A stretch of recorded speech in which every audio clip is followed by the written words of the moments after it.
ke Prof. Gayus. Tadi kan bilang Pak Cudri itu kalau misalnya hakim itu sebenarnya merdeka, nggak ada efek dari mana-mana lah untuk kalau misalnya tidak dipengaruhi misalnya gitu kan. Tapi bagaimana tentang istilah street justice, Prof. Gayus? Kalau misalnya street justice kan berarti ada dari netizen ya, kalau misalnya kita bilang sekarang desakan-desakan oleh publik bahwa justice for Joshua Huta Barat gitu. Nah itu bagaimana Prof, kalau misalnya kita izin dulu Pak Cudri ke Prof. Gayus mengenai hal itu tersebut. Yang disebut citizen kebebasan atau gerakan itu memang netizen itu ya. Netizen itu terdiri dari dua kelompok. Yang pertama, kelompok yang tahu betul persoalannya, dia mengerti dan dia memberi masukan, itu yang saya sebut sebagai kelompok social justice. Itu diatur di pasal 5 Undang-Undang tentang Kekuasaan Kehakiman ya, Undang-Undang nomor 48 tahun 2009 yang terakhir. Nah itu memang diamanatkan kepada hakim itu untuk memperhatikan apa suara masyarakat dalam putusannya. Harus diperhatikan. Iya, wajib diperhatikan bagaimana aspirasi masyarakat. Nah tetapi kalau dikatakan street justice tadi itu berbeda. Itu orang yang tidak tahu masalah, dia membuat satu gerakan di jalanan ya. Seringkali orang menyebut kalau dari FISIP UI itu ada Pak Kusuma itu ya itu mengatakan street justice itu adalah geng pita kuning ya, dia menyebutnya seperti itu. Kemudian yang memberitakan juga ada the yellow newspaper. The yellow newspaper. Ya, itu istilah Pak Kusuma ya, dia mengatakan itu. Dia aktivis ketika itu dari FISIP UI. Nah, berangkat dari sana, maka hakim tidak boleh terpengaruh apapun sebenarnya. Kalau social justice memperhatikan itu amanah pasal 5 Undang-Undang tentang Kekuasaan Kehakiman. Memperhatikan, merespon, ya itu wajib itu, untuk menyandingkan dengan legal justice. Keadilan hukum yang memberi keadilan. Hukum itu sudah ketika dibentuk, ya itu sebenarnya sudah beberapa unsur keadilan, bahkan HAM ada di situ. Kita membentuk itu memanggil berbagai kalangan, termasuk naskah akademik. Tempatnya Pak Putri Sitompul ini sudah dipanggil, diundang itu. Mari Pak, sampaikan Bapak mengenai masalah ini. Contoh saja kalau kita membuat undang-undang pornografi dan porno aksi, itu nggak mudah. Porno aksinya gampang. Harassment sudah cukup, itu sudah pidana. Tapi kalau grafis itu kan ada di pikiran orang, kebebasan untuk melakukan satu aktivitas grafis ya. Nah itu sulit, makanya ketika saya di sana, ketika saya menjadi anggota pansus, kita ke Afrika loh. Kita kembali ke Afrika, di mana yang disebut porno apa tidak itu yang dilihat oleh mata.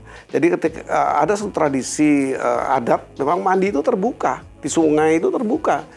Kalau dikatakan apa enggak tutup saja pakai pagar, nggak nyaman katanya. Nah bagaimana kalau penduduk lokal juga melihat, yang pria melihat, oh biasa saja, itu dia akan terbiasa.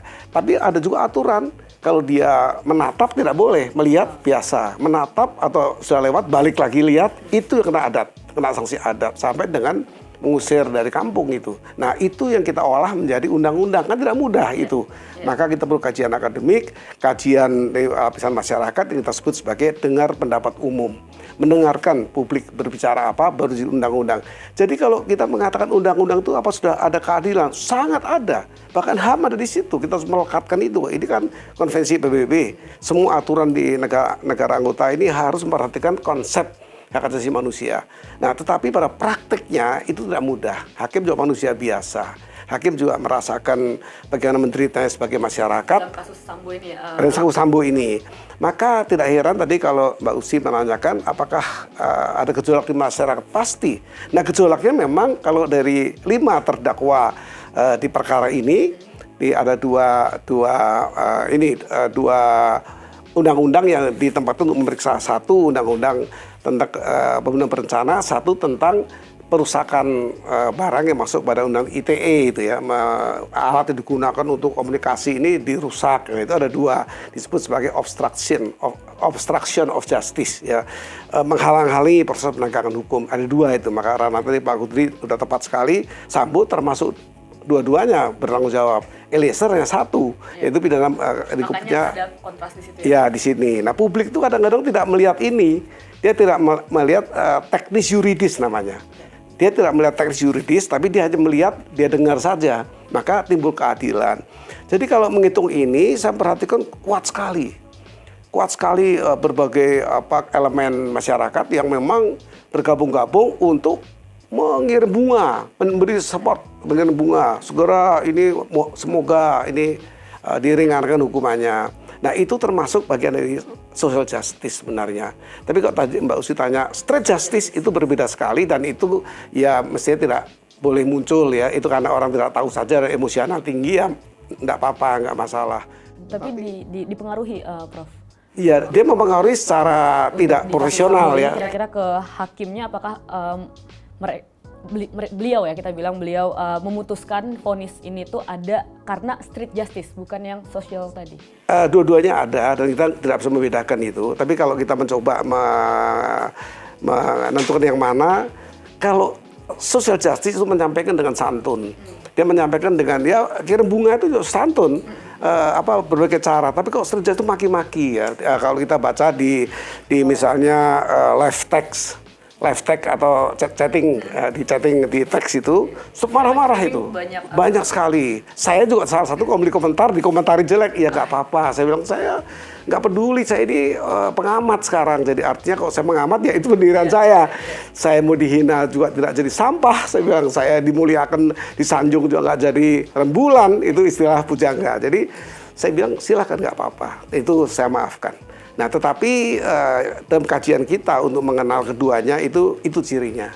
Yang satu memang memberikan masukan yang positif, tapi yang satu memang berbeda. Itu saja bedanya. Tapi dua-duanya bersemangat untuk sesuatu keperluan mereka yang di pandangan mereka itu ini dukungan moral ya, ini emosional ya, sifatnya memang tidak untuk dirinya. Bahkan mereka nggak punya kepentingan karena mereka itu bukan keluarga, bukan apa itu. Mereka itu memperjuangkan apa dia yakini, bahwa dia itu diberi perintah, dia bunuh itu karena perintah. Padahal kalau kita melihat undang-undang ya sebagai legal justice, pasal 51 ayat 2 itu perintah yang tidak memiliki kewenangan disebut sebagai perintah tidak sah. Artinya yang melakukan dihukum. Nah, seperti itu. Nah, itu peperangan hakim di situ.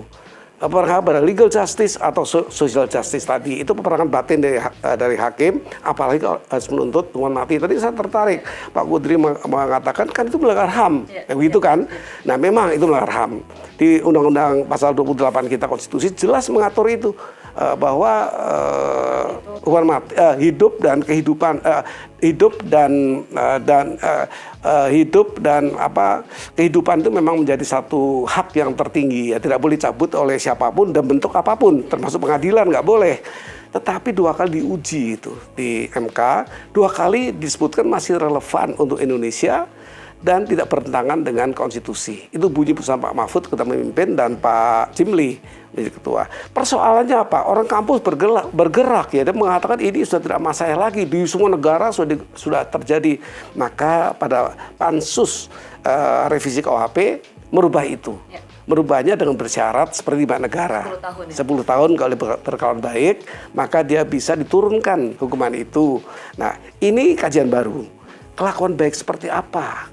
Apakah dengan duduk manis di LP itu kelakuan baik? Tentu tidak.